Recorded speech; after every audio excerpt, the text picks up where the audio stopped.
The portal, the new recruiting frontier.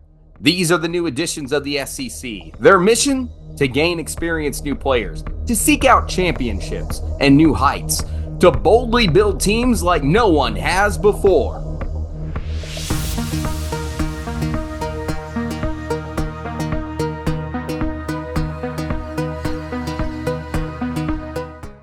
Welcome to the portal.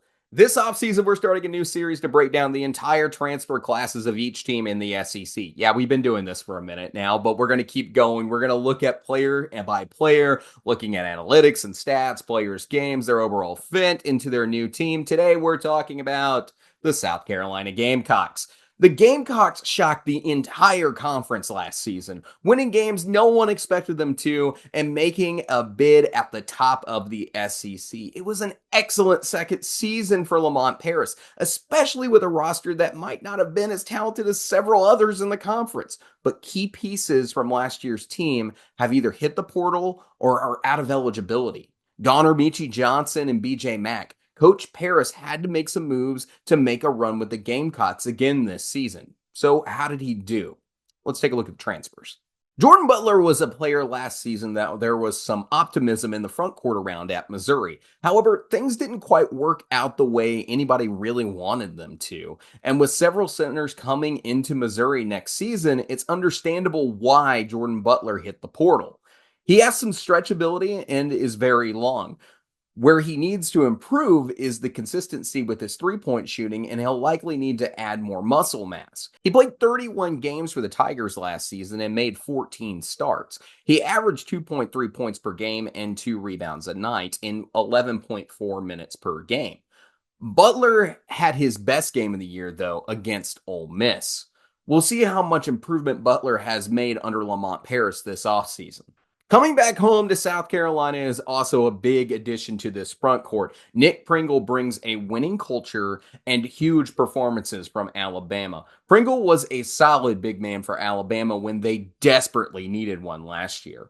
Although, had Charles Bediako come back to college last season, Pringle would have more than likely seen the number 4 spot or been more in a rotation at the 5 rather than his role he ended up playing for Alabama. Last season, Nick Pringle averaged 6.8 points per game, 5.1 rebounds, and shot 62.3% from the field. He didn't take any threes last season, but he did convert at the free throw line at 55.6%. He comes in at 6'10 and 220 pounds.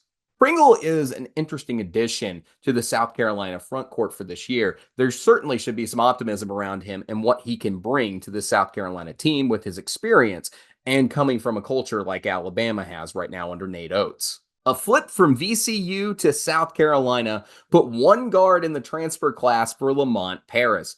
Jamari Thomas was a force to deal with last season out of Norfolk State. He put up nearly 17 points a night and shot 38% from 3 last season.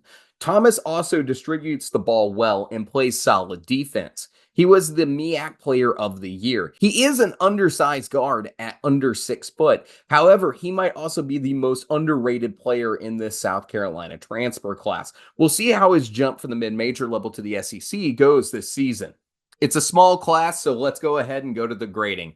This was one of the tougher classes to grade. There wasn't a huge list of players that Coach Paris necessarily needed to get out of the portal, nor were there many top 150 additions in this class. But with the loss of production this offseason with guys like BJ Mack and Meechie Johnson gone, South Carolina needed to put something together to get this team going forward again this season. South Carolina lost nearly 60% of their offensive production this offseason.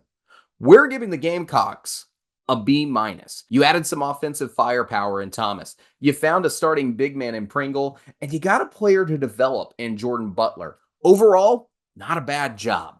Hey guys, thanks for watching. If you enjoyed this video, please like and subscribe to the channel. We greatly appreciate it. We love having you guys here talking basketball with us. How do you guys think South Carolina did in the transfer portal? And also, we're going to be talking about South Carolina's upcoming season here very, very soon in our season previews. We're looking forward to that. And also, in our Freshman 15 series, we're going to be talking about Cam Scott, who went to Texas, but then committed to South Carolina this offseason. Excited about this kid. So, guys, if you have not already, please subscribe to the channel. Tons of content coming out, whether it's South Carolina related or SEC related. We look forward to having you guys here. And until next time, we'll see you soon.